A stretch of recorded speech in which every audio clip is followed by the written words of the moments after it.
start with the dominant. The dominant subtype for INFJ. What does this look like?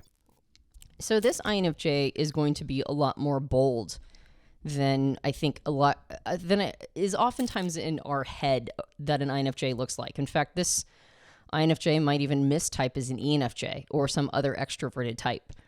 Some of the characteristics is that they're outspoken, even daring. They're willing to ruffle feathers, which is not usually associated with the INFJ type.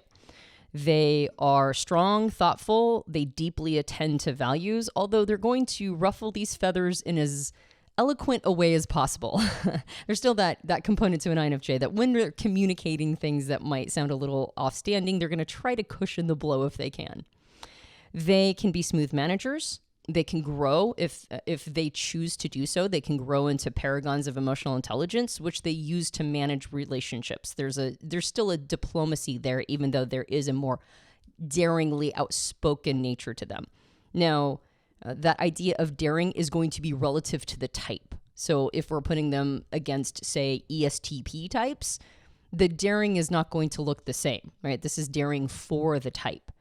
And that assertiveness gives them capacity to really sort of take chances. This is an INFJ that's going to take a little bit more chances and risks than others of the subtype. They have strong auditory skills. So they're attracted to things that allow them to put things in spoken or written word to their best effect. So they're going to have really strong language skills. In fact, most of the subtypes are tapped into language pretty strong. And they're reflective thinkers. And so there is a lot more. Part of the boldness is the fact that they not just take risks, actually. The boldness is more that they act faster than the other subtypes. But a part of the reason why they're able to have a faster reaction time than their other counterparts is because they take time to do this reflective thinking. They've almost like pre-thought out how they would respond when they get to those situations. Almost sounds like a perceiver in a way. Almost. A little bit of the preloading in the brain.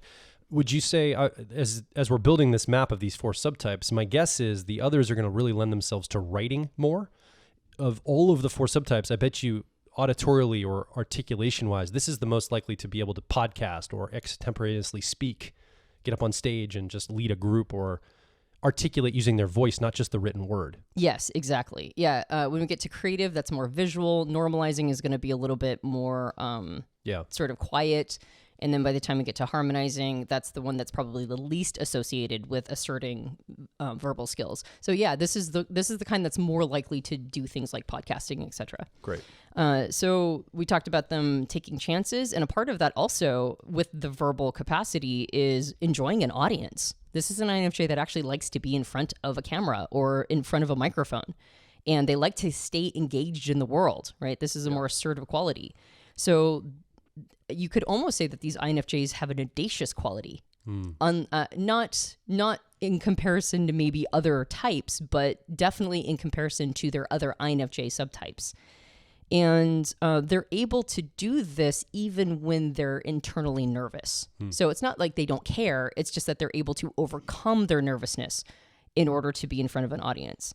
Sometimes they can look a little brittle, right? Vulnerable and brittle, but there is a strength of character that helps them get through that. The challenge is that because they have that sort of assertiveness, and that can look like calling people out or being, or critiquing others, trying to stay really true to those values that are important to them. The cost is that every once in a while they might have a depression that comes out of nowhere and they're not 100% sure how to deal with that. That said, the careers that they find themselves attracted to, or possibly the careers that have helped them become this subtype, is advising, educators, leaders, managers, teachers.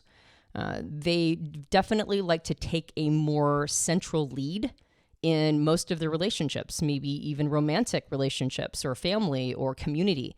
They really enjoy putting themselves in a leadership position, particularly if they see evidence that it's helping, the people around them. Yeah. And from a chemical standpoint or neurotransmitter standpoint, testosterone, there's a relationship with testosterone for this subtype, which would make sense. A little more assertive, a little more directive, a little more initiative.